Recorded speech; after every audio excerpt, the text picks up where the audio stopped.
കുറെ നാൾ ഏകാന്തമായ പ്രാർത്ഥനയിലും ദൈവവചനം പഠിക്കുന്നതിനും ചെലവിടുകയായിരുന്നു അദ്ദേഹത്തിന്റെ ലക്ഷ്യം. ദൈവത്തിന്റെ മാലാഖി എന്ന വനം സ്വീകരിച്ചു. വചനം പങ്കുവയ്ക്കുകയും കുർബാനയും കുമ്പസാരവും വഴി അവരെ വിശദീകരിക്കുകയും ചെയ്തു.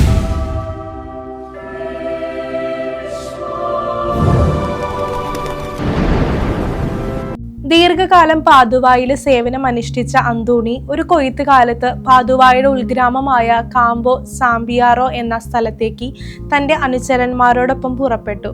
കുറെ നാൾ ഏകാന്തമായ പ്രാർത്ഥനയിലും ദൈവവചനം പഠിക്കുന്നതിനും ചെലവിടുകയായിരുന്നു അദ്ദേഹത്തിന്റെ ലക്ഷ്യം. അവിടെ ടിസോ എന്ന ഭക്തനായൊരു പ്രഭു ഉണ്ടായിരുന്നു. തൻ്റെ ഗ്രാമത്തിലെ ഫ്രാൻസിസ്കൻ സന്യാസിമാർക്ക് ആവശ്യമായ എല്ലാ സഹായങ്ങളും നൽകിയിരുന്നത് അദ്ദേഹമായിരുന്നു. ടിസോ അന്തോണിയെ ദൈവത്തിന്റെ മാലാഖി എന്ന വനം സ്വീകരിച്ചു. ടിസോയ്ക്ക് തൻ്റെ കൃഷിയിടത്തിൽ വലിയ ബദാം മരത്തിന്റെ കൊമ്പുകളിൽ മനോഹരമായി പണിതീർത്ത ഏറുമാടമുണ്ടായിരുന്നു. തനിക്കും തൻ്റെ അനുയായികളായ ലൂക്ക, റുജീറോ എന്നിവർക്കും കൂടിയിട്ട് പ്രാർത്ഥിക്കുവാനും ധ്യാനിക്കുവാനുമായിട്ട് ബദാം മരത്തിൽ കെട്ടിയിരിക്കുന്ന ഏറുമാടം വിട്ടു നൽകണമെന്ന് വിശുദ്ധൻ ടിസോയോട് അഭ്യർത്ഥിച്ചു. വളരെ സന്തോഷത്തോടെ ടിസോ അത് അനുവദിക്കുകയും ചെയ്തു.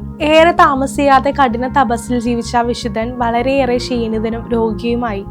പാദുവായിലേക്ക് തിരിച്ചെത്തിയ അദ്ദേഹത്തെ കാണാനായിട്ട് ആളുകൾ നാനാഭാഗത്തു നിന്നും ഒഴുകിയെത്തിക്കൊണ്ടേയിരുന്നു. കൂടുതൽ വിശ്രമം ആഗ്രഹിച്ച വിശുദ്ധൻ പാദുവായ്ക്ക് പുറത്ത് സ്ഥിതി ചെയ്യുന്ന മിണ്ടാമഠത്തിനടുത്തുള്ള ഫ്രാൻസിസ്കൻ ആശ്രമത്തിലും അഭയം തേടിയിരുന്നു. തീരെ വയ്യാതായെങ്കിലും അദ്ദേഹം തൻ്റെ ആത്മീയ പുത്രിമാർക്കും സഹോദരന്മാർക്കും വചനം പങ്കുവയ്ക്കുകയും കുർബാനയും കുമ്പസാരവും വഴി അവരെ വിശദീകരിക്കുകയും ചെയ്തു. ഏറെ താമസിയാതെ ആ പുണ്യാത്മാവ് നിത്യസമ്മാനത്തിനായിട്ട് വിളിക്കപ്പെട്ടു. 36 വർഷക്കാലം മാത്രമാണ് അന്തോണി ഈ ലോകത്തിൽ നിന്നും ജീവിച്ചത്.